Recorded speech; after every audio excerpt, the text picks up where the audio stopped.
sunrise, new day's dawning, and it's calling you and me, where the mighty Mississippi flows by Memphis, Tennessee. We've got woodlands, fields, and water. Hey, there is no better way. You can find out all about it on Outdoors with Larry Ray. Make some time, take a family, ask a friend, but don't delay. Listen up and learn about it on Outdoors with Larry Ray. Listen up and learn about it on Outdoors with Larry Ray.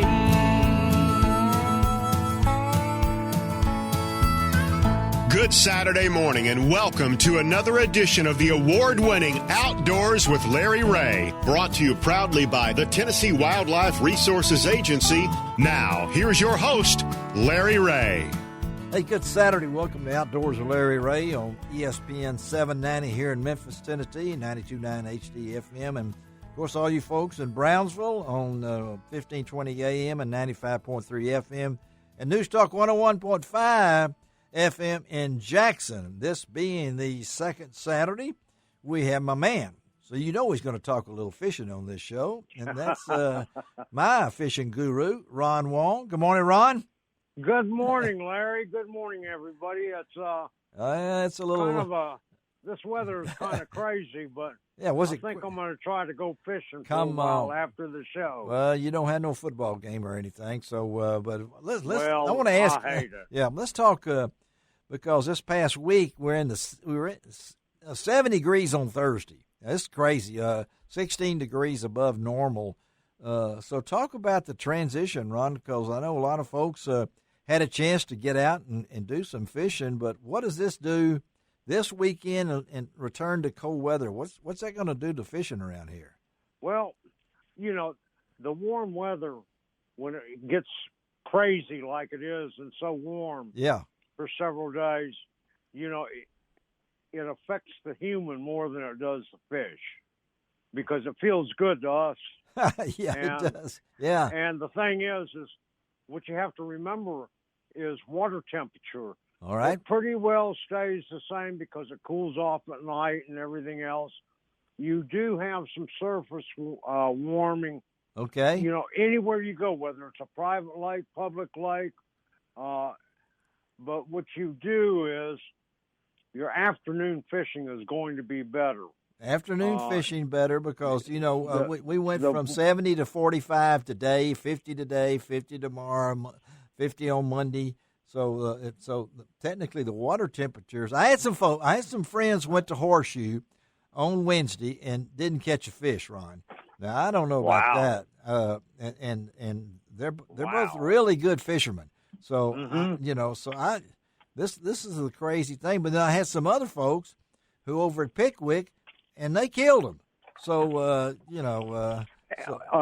You know, what you got to remember is, you know, the fish are they're in transition. They're still in the late fall transition. Aren't they? Yeah. Heating up for the winter because your water temperatures are in the mid-50s and starting to get in the low 50s, 52, 53 degrees.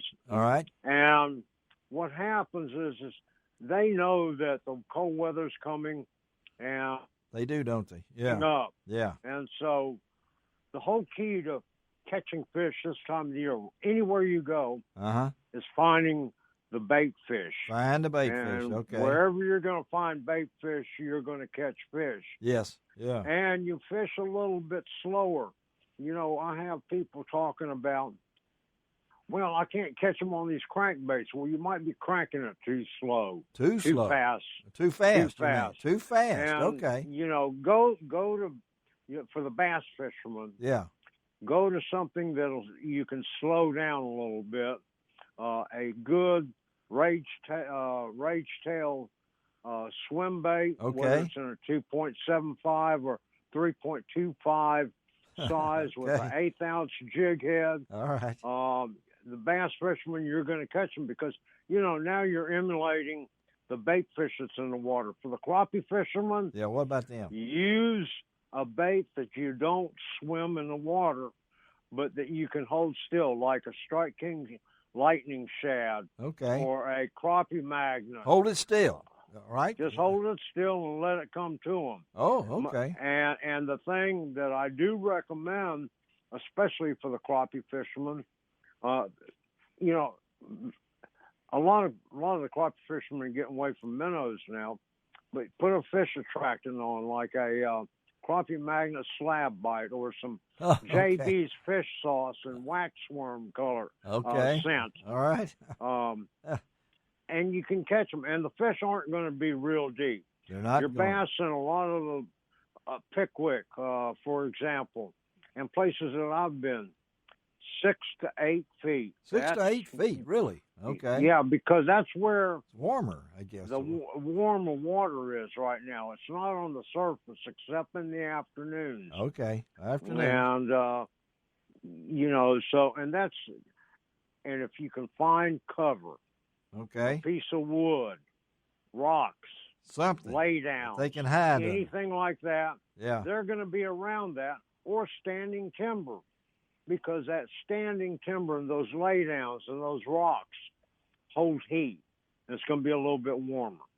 I tell you, the man knows fishing. That's why it's on there with us twice a month. We're going to have bonus wrong on the fourth Saturday. But I want to let people know, not only the local lakes right now, but on Tuesday and Thursday this past week, TWRA came in and stocked a lot of these ponds in our area with trout, rainbow trout. And I heard that when they were at Cameron Brown in Germantown on Tuesday, they were waiting on them. I mean, a big crowd was waiting on them, and then they came back on Thursday, stocked some more. Folks, this is a great opportunity at this time to take a young kid out to one of these lakes, maybe Yale, Roland, Johnson Lake in Collierville, Cameron Brown, as I said, in Germantown, the Bartlett Lakes, even in Munford and some of these other ones.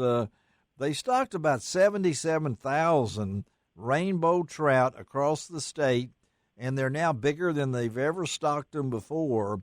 And limit is 7. You got to have the state license that you name. You got to have that trout and the trout stamp. But here's your chance. They're not all gone. I mean, they're still going to be out there for a while. Not at all. And they're going to stock them again in January. So that gives you a little idea from Ron's perspective about crappie and bass and some of the other ones, but now we know the trout are here. We're going to have a lot of fun on today's show. Ron's going to be sitting in with me, of course, not in the studio because Shelby McCall and I myself are behind the plexiglass here. Shelby is the show producer, and Ron's on the line because of the COVID, but going to talk a little deer talk with my man Jeremy Dennison, chronic wasting disease field coordinator for the TWRA. He's got a lot of numbers for us. Good friend Jim Cassida has written a book called A Smoky Mountain Boyhood, and I'm telling you, if you like to just listen to stories, Jim can tell stories. Ron knows Jim. Yes, I do. And Jim's a retired history professor from Winthrop University, but has written this book about his childhood growing up in the Smokies. And what really is cool, when we set the show up, I wasn't thinking about that, but one of our segments today is about fly fishing and fishing the streams of the Smoky Mountains in that area. Oh, yeah, so with the TVA, it's got some of those things. And then, hey, we're going to give away a prize I think worth about $150. It's one of only a certain number that was made, and that's our Sure Shot game call, Yetzen Limited Edition Duck Call. And we're going to give that away on this show today. So you got to listen as Charlie Holder comes on from Sure Shot Game Calls down in Beaumont, Texas. And Charlie's going to come on, and when he comes on, I'm going to give you the word that you need to email to me at lroutdoors@att.net. Write that down. You're ineligible, Ron. Okay, all right. LROutdoors@att.net. Remember that, because I'm going to give you the clue word when we get to Charlie later on this morning. And then Ron's really set us up with I think a real fascinating subject to close out the show today. And I had no idea that this guy played football at Arkansas. So it was not me setting it up, okay? Just because I'm a Razorback, he's a Razorback, and Ron's a Rebel and all these things, and Ron's a Tiger and these things. But who we have in that last segment, Ron? Tell our listeners, kind of give them a tease on that. Well, we've got a guy named David King. He's a man of many talents, yes, if you will. Yeah. He owns a fish habitat, artificial habitat company. He does some on-the-road stuff. He was a former football player, collegiate football player, like Larry is talking about.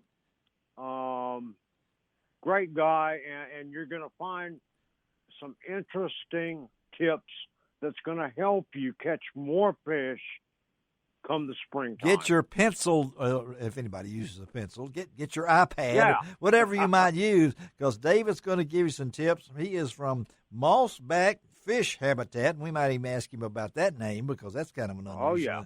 But we're going to do all that today on Outdoors with Larry Ray as we roll toward the Christmas holidays. Ron Wong is our guest host. Shelby McCall is our show producer. We'll take our first break of the morning. Be right back.